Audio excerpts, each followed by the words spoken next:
the name? Why do we have the names that we do? Why do we keep those names? What do they mean to us? Dr. Sade and I were in Cameroon. We just came back 2 weeks ago. And when we were there, we were told that the name Cameroon actually comes from a Portuguese word for shrimp. And so basically, the people who call themselves Cameroonians are calling themselves shrimp. I challenged them.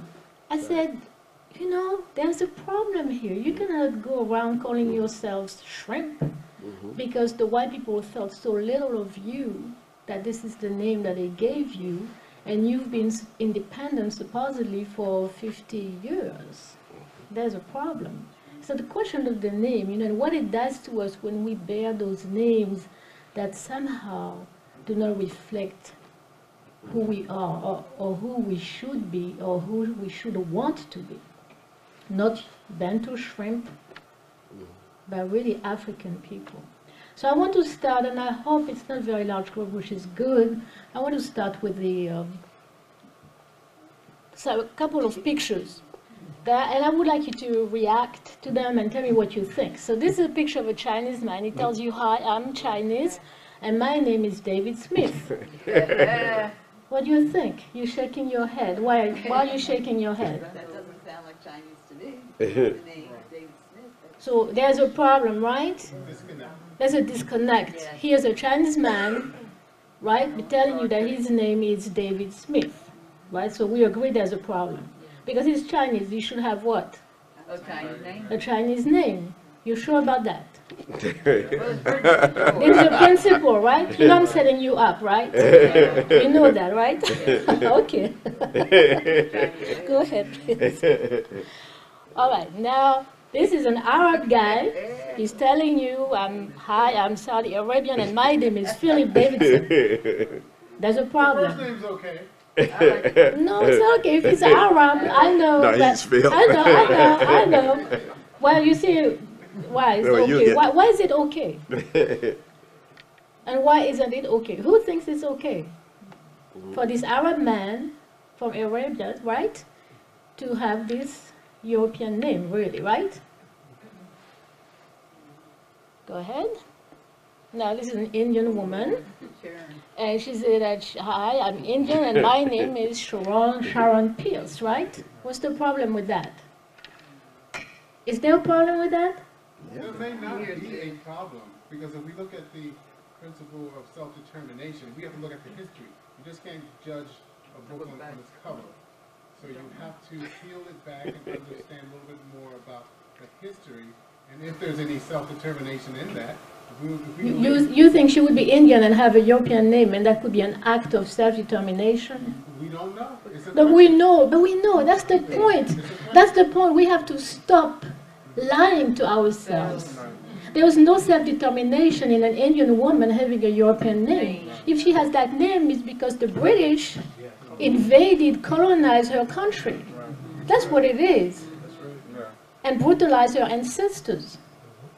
And violated their conscience to the point where, you know, they would have those names. That's the truth. You know, Dr. Saz said, you know, I'm here.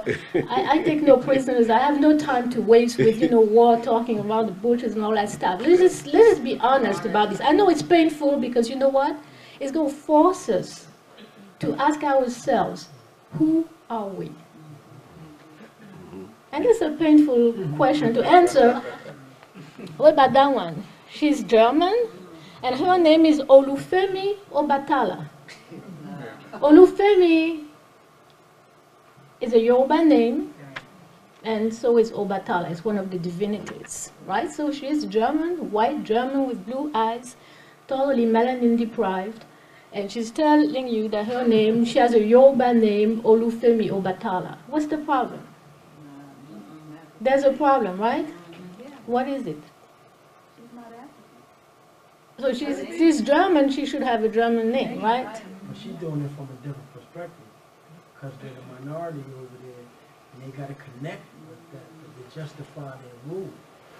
So versus the other one, when she I hear you. Yes, you're right. You're right. But I made that up. right. Okay, I made that up. So, well, you know, her name is no female but I'm making a point. I'm making, you know, I just want you to really see the disconnect That's right. and be shocked by it. This white girl, blonde, blue eyes, has an African name. You know, something is not right here. That's right. Something is not right. Next one. No, you went too fast. This is the white boy. He's French, and his name is Zan Li. Now he has a Chinese name. Now how can you be French and have a Chinese name? Yes. What if his mother's Chinese, or what if he Does it look like he has a Chinese mother? No, but I'm asking you. No, let's be real. Let's keep it real. Does it look like No, of he's mixed French. He looks ancestry? French. But at the same time, are we saying that we should always judge on the basis of how we look? No, I'm asking you. Does it look? You had no problem. You had no problem saying there's something wrong with a Chinese man having a white name, but now you're saying it's okay for a Frenchman. Yeah, it's okay for a Frenchman to have a Chinese name. If it comes from a certain place, do they have to have that name? If, for instance, in Philadelphia, everybody from West Philadelphia is black. Everybody from, you know, Northeast Tioga is Spanish, and everybody in the suburbs is white. I mean, we should have more diversity. And it's just 2015. It shouldn't just be, oh, okay, you're black, stay over there, you're white, stay over there. It should be a diverse world at this point. Especially looking at social technology, everything is so interconnected. Even looking at the African saying Ubuntu, everything is interconnected. We should just be human. It shouldn't just be. Really, that's what you think? That's You know, you know what? I don't want to be too harsh, but that's the type of discourse that defeated people hold. I've never heard white people say, let's just be human. No, they hold on to their names, they hold on to their culture, to their history, to their ancestors, their traditions, they impose them on other people. You said black people, Hispanics, and white people in Philadelphia. I bet you anything, most of them have European names. Where's the diversity here? I'm just saying Where is it? that we should be living in it. I know where we are, but where we could be is somewhere a lot better than where we are. Yeah, that's what she's going to help us with. Yes, We're gonna that's get exactly my where we- point. I'm getting there. I'm still maintaining that there's a problem, in my opinion, with a Frenchman having a Chinese name. This suggests some type of disconnect as well. Something happened to him in his history that created a disconnect between who he is. That's right. He's telling you he's French. That's right. He's not telling you he's half Chinese, half anything. He's telling you I'm French, but my name is Chinese. I mean, it's just we came up with French, Spanish, white, all because we chose to put ourselves into a box. If that makes sense. No, I disagree with you. I'm African, and that's not a box. I mean, You know, claiming your identity. Move on to the next one, please. Now, this is a nice African lady, African American. She said, I am from Philadelphia, and my name is Liz Smith. You've already seen ladies like that. Is there anything that shocks you about that? Yeah, I'm shocked. Nothing I'm shocks you. shocked. You're, I'm shocked because you think if you live she You are looks like an shocked. African and she should have an African name. because That's she's the from way it looks like Philadelphia. to me. Now she says she's from Africa, I can say it, but she But- said she's from Philadelphia. You see, I did it on purpose.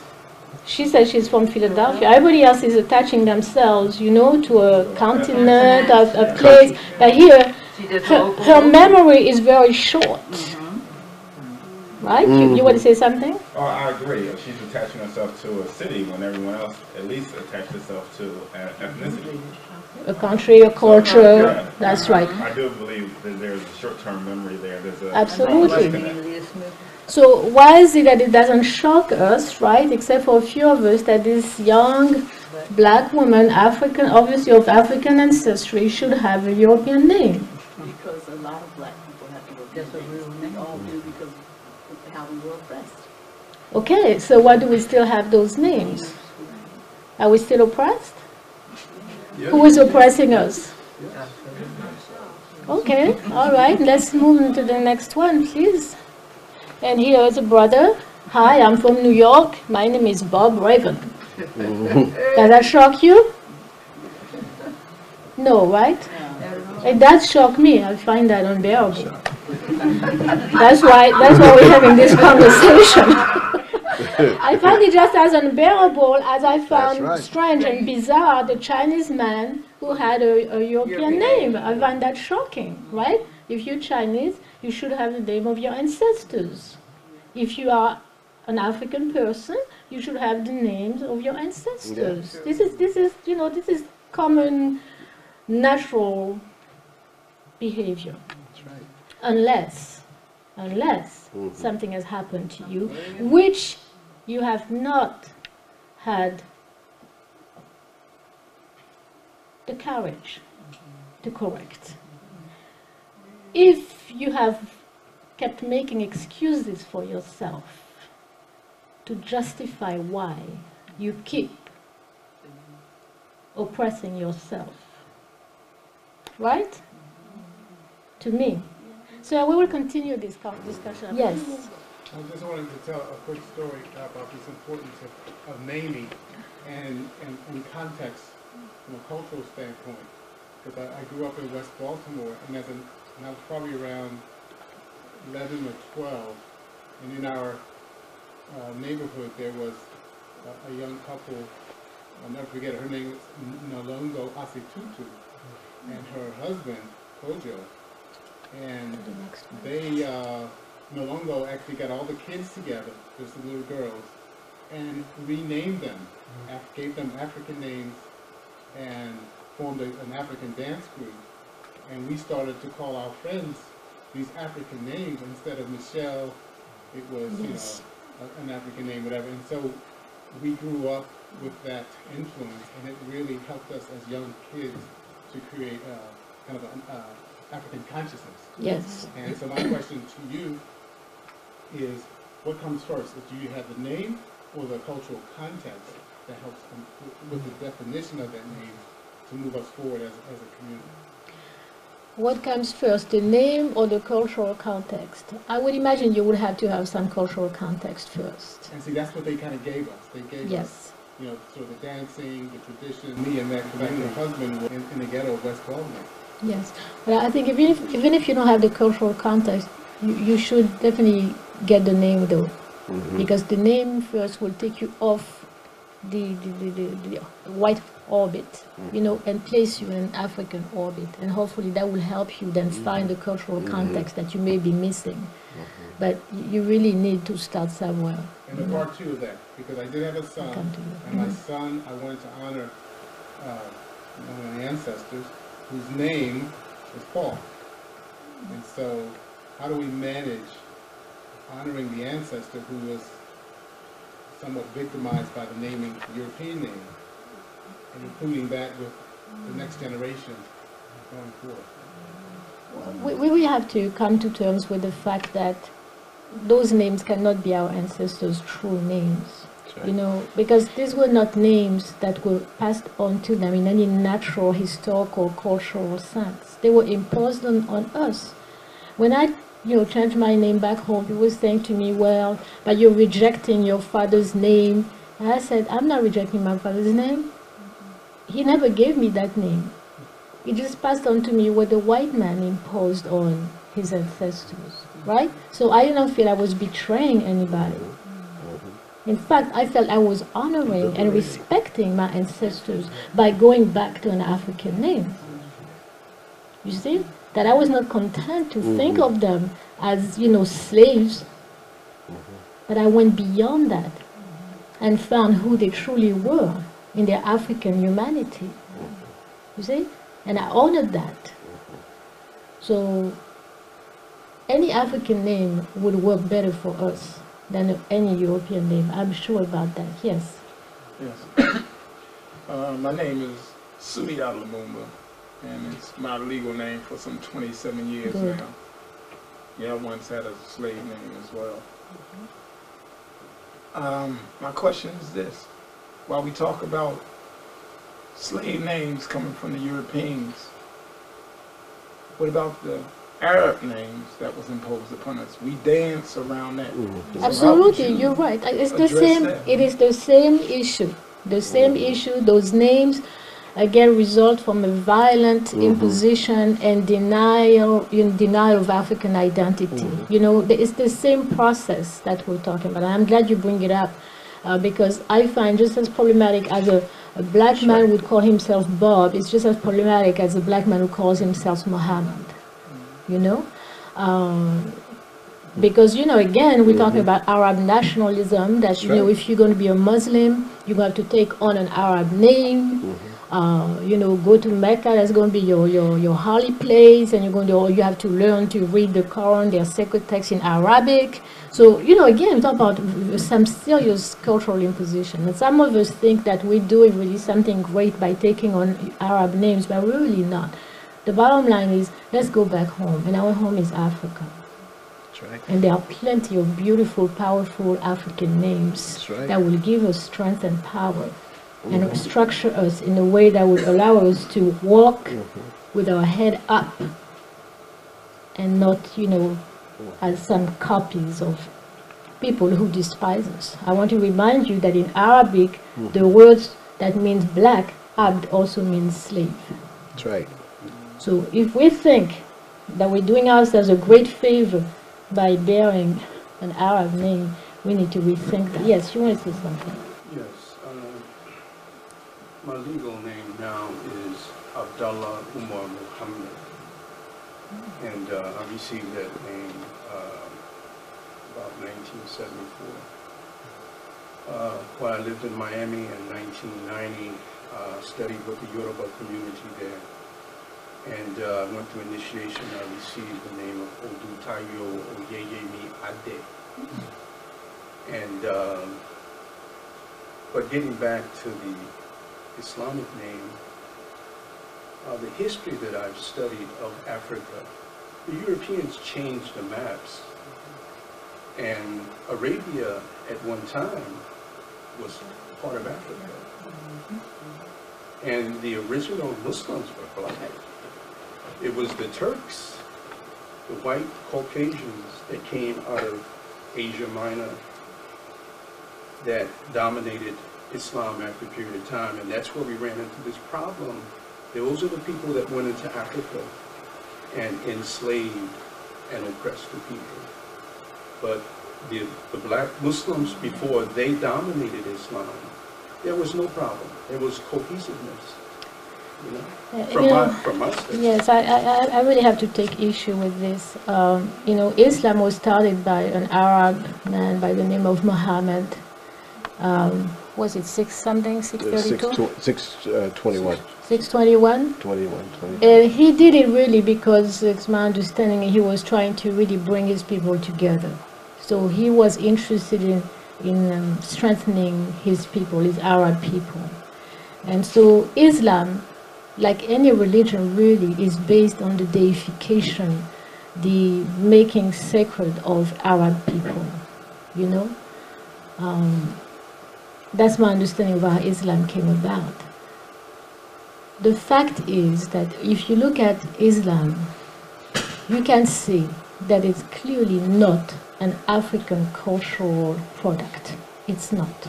It is at odds. If you study the African tradition, like we have, in particular when we did the Encyclopedia of African Religion, it's very, very, very different. You see? So it's difficult for me to accept that and claim Islam as an African religion because the text says it's not. The only challenge I have with that is this, is that when I accepted Islam, it wasn't from an Arab perspective. This was back during the heyday of the Nation of Islam, back in 1968. Okay, now let me finish. Yeah, well. And to me, Islam, when I accepted it, was a tool of liberation. I understand okay. that, yes. But it was misguided. That's right. Why can I be then a Muslim with my African name? Why isn't it possible? Why do I have to turn towards Mecca every time I pray? Why do I have to pray to a God, Allah, who doesn't exist in my own culture? I mean, what is that all about? You know? Why do I have to believe in a religion that says that God only speaks Arabic? That's right. Well, but What is that? But I understand what you're saying, but then that gets, you're right, that gets into Arab culturalism But- and their dominance. Okay? But Islam is an Arab religion. It was created to make the Arab people sacred and divine. But- That's what it was about. Can I make one last point? Yes, please, and Okay. we'll move on. Yes. Now, the understanding that I have of the teachings of the Nation of Islam is that the Most Honorable Elijah Muhammad, the messenger of Allah, he came with a new message. He didn't come with that message that the Arabs presented. Okay? And that message did not get a chance to evolve the way it should have because of a lot of reasons. Let's go back to the 1960s and 70s when the FBI instituted the COINTELPRO. Okay, and they went and they attacked every black organization. Okay, cultural, religion, what have you, even Christianity. So we didn't get a chance to evolve the way we really wanted to or could have because of that. But he was not definitely making us Arabs. Now, if you notice, after when he passed, that's when the FBI came into the organization and took it over and redirected it. And that's where we are at today. My And brother, many people, they don't even realize that the teachings that they're following now are actually controlled by the U.S. State Department, FBI. yes, I hear you, but what name did he take? Muhammad. Say that again? What name did he take? The name that I took? No, that he took, Muhammad. He didn't Okay, do that. isn't that Arab? That's I mean, what you he was know, doing with but it. okay, but my point, and that was the point of my whole presentation, is that let's just face the truth. I know it's painful for us, and don't get me wrong, I have nothing against the Nation of Islam because I understand where they were coming from, I understand what they were trying to do. But if we realize we made a mistake, we should correct it. Let's just look at it, open our eyes, and say that was a mistake. Why not? What's holding you back? What's making you argue with me about why, what's the name? Islam is African? Why? Because No, my it's a long-term- rhetorical question. my I want long-term to. goal- My Yes. long-term goal is not only to use that name, but to go back to Africa. But let's And- do but it. if Africa, where I want to go, if it wasn't so politically unstable, I would be there now. You know what? You have to go back to the Africa within you. That's what Africa beautiful. is. That's right. Go to the Africa within you. Use that name. Change that Arab name. Take on an African name, and you will find a place for you in Africa. But you have to find Africa within yourself. You have to accept it. You have to embrace it. You have to love it. You have to live it. You have to dream it. That's right. You have to want it. That's beautiful. Not make excuses. And I'm not making an excuse. I know, my brother. I respect you. I really do. But I'm just speaking from my heart. You know, it's like we are in the situation which we are because, you know, we just let's move on. We understand. You know. So I'll wait for you. All right.